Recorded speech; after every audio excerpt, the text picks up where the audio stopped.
So today we're gonna do a whole farm tour, show you all the animals that we've been working with this entire year. Haven't done a lot, really since the spring, to show you everything that's been going on. And we've got a lot to do. We've got to move the chickens. We haven't moved them since the spring. Got to do a little update on the aviary, because you guys have all been asking, why aren't we moving the birds in? So let's get to work, give you some updates on the farm. But first, Eli and I need to go get the horses out this morning. Howdy, partner. So Eli and I are here with our new boots that just arrived from Tecovas. I've got some beautiful gravel suede boots here. It's called the Johnny. These look awesome. Eli, let's see what your boots look like. I got the tan bison, the Doc. So you got the boots that are called the Doc. Those are really cool. Have you tried them on yet? They are not stiff like regular boots, and they're a lot more comfortable. They are comfortable from day one. So they won't have that stiff feeling where you've got to work them in. One of the cool things I like about Tecovas is that they are handmade boots with over 200 stitchings. Just so cool to see all of the personal handiwork in them. So Eli and I are gonna go do the horse chores, feed the emus in our new boots. So a lot of people worried that Bamboo was more aggressive with us because it was breeding season, which it might be part of that. But out here in the pasture, he hasn't bugged us like he had in the smaller space. Seems to enjoy his freedom a lot more, and he's not as violent as he was before out here in this big space. Oh, Holiday wants her treats. Yes, did it! You did it, good job. Eli, Bella, and I are walking over to do the horse chores, feed the emu. So they go into the horse barn to get some feed in one of the stalls. And then we give the horses a good brush, spray them for flies, let them out into the pasture, and then we clean up their stalls. Oh, and if you get a chance to visit one of the over 30 Tecovas stores, be sure to stop in and get some of their free complimentary drinks, free boot shines, and you can get the perfect fit with their expert staff. Hey Ernie. Hey Bert. So we're just wrapping up here with the horse chores. Bella likes to sit on Holiday while I clean her up. Thank you so much to Tecovas for sponsoring today's video. And you can get your new favorite pair of boots by clicking the link in our description or just scan the QR code on the screen. All right, let's let Holiday out. It's chicken moving day today. We've got all the chickens in. This is where the chickens have been since spring, since we moved them. We've got our mobile coop here. Got everybody closed in today. We've got all the doors set to not open, so we can move them all to a new spot for winter. So we've got the tractor out. We're ready to move our mobile chicken coop. Got to take down the fence, get in here, and move them back up this way. I have to start by backing up the chicken coop so I can turn around and move it from here to over here. We built this chicken coop 4 years ago so we could hook it up to the tractor or to the UTV and move it to fresh grass so the chickens wouldn't get bored on one patch of dirt. Today we're doing a fairly short move, going from the east pasture and moving a little closer to our house so we can keep a close eye on them this winter when the predators start becoming a problem. But as I moved up this hill, things got a little scary. I used a different hookup for the trailer hitch and it caused the coop to lean back further than I expected and the door blew open.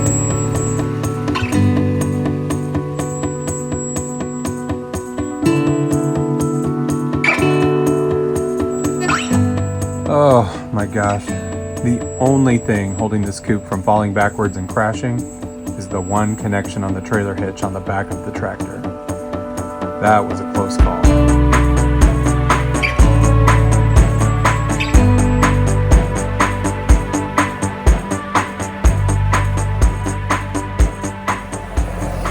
That was really scary today. Normally I have it right here, and so it's a lot lower on the tractor. Today I've got it on this. I just didn't have a ball to put on there. I think I had to cut it off last time. Look how high, it just was so high. It was really scary coming up this slope right here that it threw that really far back, and Becky told me that the back door opened when everything shifted even though it was locked. But at least we got to move. So now we just need to put the blocks in, put the fence around, and let the chickens out.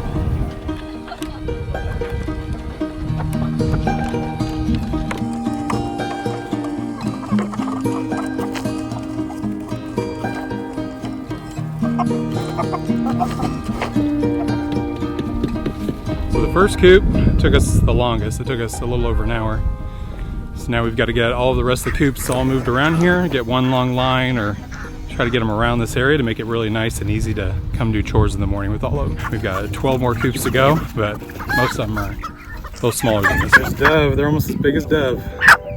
So now that we've got all of our birds moved, we need to take a census. There we go. Or count how many animals we're currently at. So I figured it would be a great time to take you on a farm tour and reintroduce you to all of our animals, including our bees and what's taking so long at the aviary. All Alright, so here's Becky filling up our water. We just need like 1 bucket for the birds, right? I wish. So we fill about 8 buckets of water every morning, plus 2 more for the back. A little more than 1. It's nice because we've got well water here, but it'd be really nice if we had all the birds and the animals all in one place or had water like right at them. And so that's the goal, is to eventually have like a big barn, have water right there, or to have water wherever all the birds are at so we don't have to haul it every day. Here's our feed. Got sunflower seeds, whole seeds in here, layer pellets. Might be something else mixed in here, but mostly we get game bird feed from our feed store, Valley Feed, and around Kansas City. And so all of our birds love this. The button quail and some of our small chicks, they'll get some grower feed. Our emus, they eat a ratite feed. Horses get a little bit of a horse feed snack. And then our cows, they get a alfalfa feed and a dairy feed. Thank you, Miss Bella. Oh, and then our cats and dogs. Hey, Bolt. They get food too, but Bolt's always over here stealing some of the chicken feed. So over at our breeding village, we've got our peafowl, we've got our Ayam Cemani coop, and we have our Indio Gante coop. So we have 9 Indio Gantes. Right now we've got 3 Ayam Cemanis that we're gonna add 4 more hens into soon. And then we've got 8 peafowl here. 4 of them, a white pair and blue and bell, are gonna go out to the aviary when we get that finished. We don't wanna fill it with just all of our peafowl, and so some of them will either leave here or we might let them free range and then come back into here. So they've got their coop, they've got their run, we fill out their water, their food every morning. Plenty of space to roost in and outside. In our Ayam Cemani coop, we've had the issue of a broody hen that we've been trying to break for a long time. There's 1 egg right there. Because we've had customers wanting to get eggs from them, but with a broody one, we only get 1 egg from the other hen. The broody hen won't be laying eggs, so we've got to get her to stop. So we put an automatic door on the Ayam Cemani coop, so that way they can get out here into this space that we're able to give them a little bit of grass out here and get some sunshine to produce eggs. Still haven't got them to lay much in the nesting box, every once in a while, but mostly they just lay right there on the ground.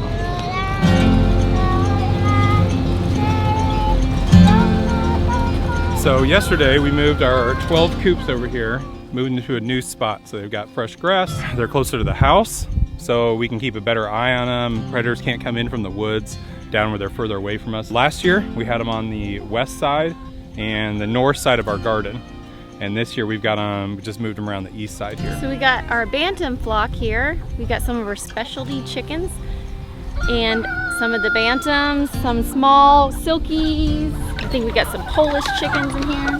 This Hmong chicken's been broody for a while. So we have 12 chickens in here. These guys are pretty easy to take care of. We don't have any roosters in this group. We got Butters there, our crossbeak. There's our good broody silky frizzle right there. So we need to move that rooster over there. So we have scraps from the house, old zucchini, old bananas, apple peels, different things that we just collect.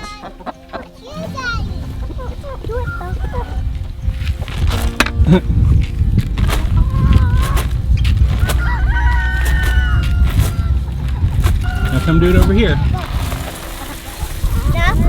And then here's our automatic feeder he's gonna pour it all in there. They're able to step on this, and then the food is right there in the back. They can get it out of there. And this is our main flock coop. This is one we built end of 2019 into 2020. So 4 years, almost 5 years now. We've got rainwater catchment off the back here into a water. We've got a automatic coop door here on the front, and then we've got nest boxes right here on the side. And on the inside, we've got our 10 nest boxes, open floor for them to poop through, and then a lot of roosting bars all over the place. You got an egg? Looks like with 3-4 hens in here, we have just under 50 chickens in here. We just added in some of the breast hens that we didn't want in the breeding flock for them. So about 50 chickens in here. There's our main rooster. That's Manny, the Moran's rooster. He's a white Moran.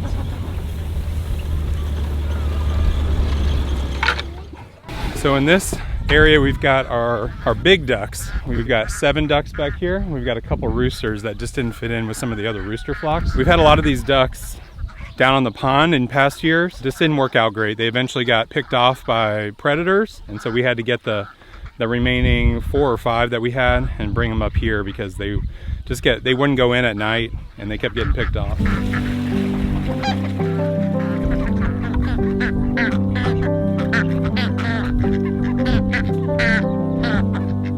This is our baby chicks, breast chickens that we hatched out, and Dove who has been taking care of them for a couple weeks.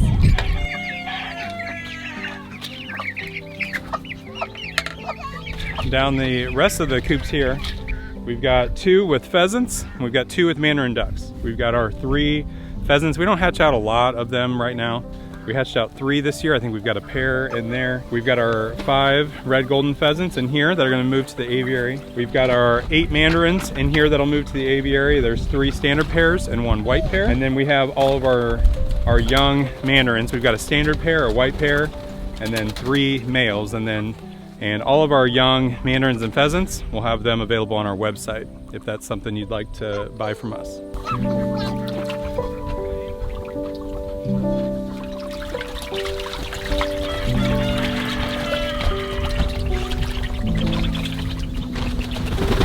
So last time we did 3 rows with our birds, and we were able to consolidate it down to 2 rows. So we come down that 1 row for the bantams, main flock, ducks, and then the exotic birds and chicks. And then we come along this back row and we've got our breast chickens, and then 3 coops of roosters and 1 turkey. We only split them up because they fight when they're all in a big group. We keep them in a little small group of like 5 roosters each. They don't seem to fight a lot. These are the breast chickens. We got them as chicks. They're good for dual purpose, so laying eggs and for meat. And we're gonna keep some for breeding flock, and some we're gonna butcher and have for fresh meat. We just separated the other roosters out yesterday, so we're gonna wait a little while till we start collecting the eggs to hatch them out, because we wanted to make sure that the roosters weren't related to the hens. In the breast flock here, we've got 2 roosters and we've got 6 hens.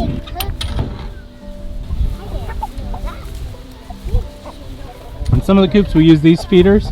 They hold feed in the top, and then they can eat out of the bottom right there, so it keeps it pretty well filled up. Looks like amongst the 3 rooster flocks, like we've got about 20 roosters, along with our 1 turkey. These guys we hatched earlier in the year, they are so cool, from the Hmong region of China or Thailand. Just gorgeous. They look a lot like the Ayam Chimanis, but with some color. So they've got a lot of black features around the face. They've got some really cool coloring.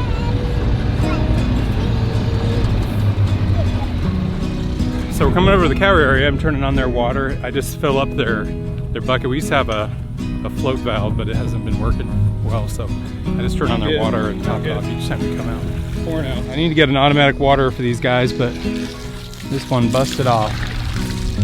Oh, it's supposed to go right through here. So that's how it's supposed to work. It's supposed to hold in right there. Sometimes when I turn it on, the force of the water coming through blows it out of the hold right there. So we've got our 3 cows here. We've got Maisie, Poppy, and Paisley. And the matriarch of the family, or the mom of 2 of the cows, Maisie and Poppy, she's in Texas being bred by Randy, hopefully. There's been a lot of things there, but that's a story for another video. So hopefully when she's bred, we'll be able to go pick her up, and then we'll take Maisie and Poppy down to be bred next. This is our cabinet. We used to have solar batteries and stuff in, and it's become more of a wasp nest. Mud doppers and everything in here, so I'm just knocking them. Thank you, Miss Bella. So Maisie we keep separated on the other side from her daughter Paisley, so we can dry them off from drinking and from producing milk. And the other 2, they'll come in here. We've got Paisley, a little area for her to feed right on this side, and then Poppy's gonna come right in here, so we can keep her training to become a milk. So Paisley's getting big. She's the one that's got the white spot here on the side. And we'll do some fly spraying. Make sure the flies get off of them. Guys, you're gonna break the gate. All right, Poppy. You're all right. Come on, Paisley. All right, so after we get done with the main portion of the chores, we come over to a bunch of little coops and brooders, and then we've got our old emu area, which now houses a ton of different birds. So we got 3 turkeys, a rooster that didn't go along with everybody else, and baby emu.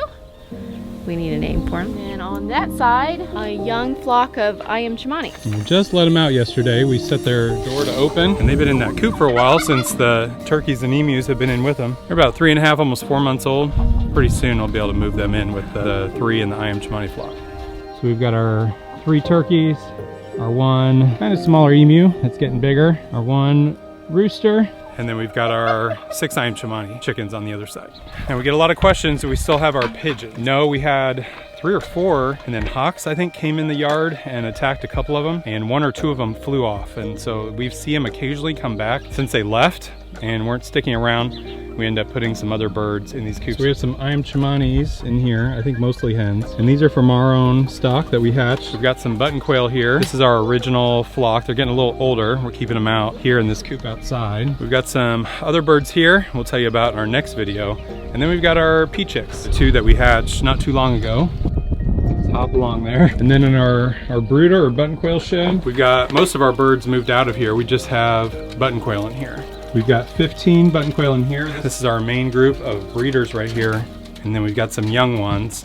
And those are ones that we'll tell you about in our next video as well. So I'm out at the beehives here. Uriah and I are gonna go through the hives and we're gonna treat for mites. We've been doing some treatments over the past couple of weeks just to make sure they're all cleared up for winter. We pulled off all of the supers, so they're all set. We still have a little bit of honey we can take from them. You guys have been amazing buying the honey. It looks like with the current amount of hives we have, we were able to produce enough honey for everyone that wanted it, so that's awesome. I've got one that I need to check for a queen, and then we'll move out to the aviary. Fully capped frames here, that's beautiful. Where are you at, Miss Queenie? There she is. Right there. All right, so we have one more queen to mark this year. She's one they made just in the past month or so after we did a late season split. Okay, so we've got her marked. There she is. So there's our new queen we marked with a green dot just so we can find her easier, but this hive's all ready to go for winter. The mite treatment is really quick and easy to do. We've got our N95 mask on, of course. Then Uriah gets the plunger loaded with oxalic acid, which is harmless to the bees, but kills the varroa mites. He places it into the instant vap, which heats up the oxalic acid and releases it into the hive for about 20 to 30 seconds. It's that simple.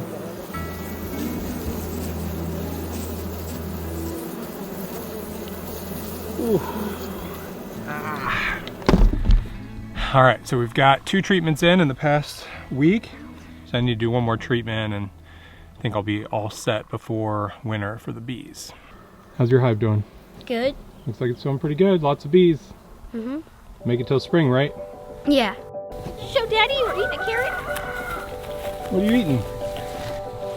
Was that carrot? Is that yummy? So about 6 weeks ago, maybe 2 months ago, we put the fish in the pond and we come out every night and feed them. I know everybody's been really excited. We're really excited to get the birds in here. But we have one project left, one big project left. And that's project get rid of most of the grass. The best, most efficient way for us to do this, we could get a tiller and do it. It's gonna take forever if we end up having to do it that way. We have a friend that has a skid steer that has a tool that can cut up all this grass, and then we can put down the garden cloth material, and then we can either put wood chips or near the fencing, we're gonna put down all this gravel. We have all these white bags of gravel left over from the pond project, and then we can put electrical around the outside so we have nothing come through here. Because we did have a squirrel come through and was running around going crazy in here like a couple weeks ago. I think it snuck in right in under this big gate here, and these are our only weaknesses, are these 2 gates. So we have to make sure we figure out something here so predators won't dig underneath. And so we're gonna do electrical outside of that, plus bring that dirt up some, gravel around all the edges so nothing grows up over that electrical, and then get wood chips around the rest of this. And we're just waiting on that equipment. We haven't been able to get that over here. I got a frog. Nice one. So that's the last thing we're waiting on. I know it's getting closer and closer to, well, we're in the fall now. We're getting closer and closer to winter and freezing weather and snow, and we want to get them in here before all that happens. And I know you guys are wondering, are the fish gonna freeze? Nope, only a couple little ones left in the wetland filter. We've moved all of the fish into the lower part, including the 2 Chinese hyphen sharks. And so we come out here every night and we feed the fish. So they usually hang out in the pond right in this area, so we just toss it to them. Trying to get them used to us. So this is the most relaxing part of our night, is coming out here and sitting by the pond, feeding the fish. We can't wait to see all of the birds in here too.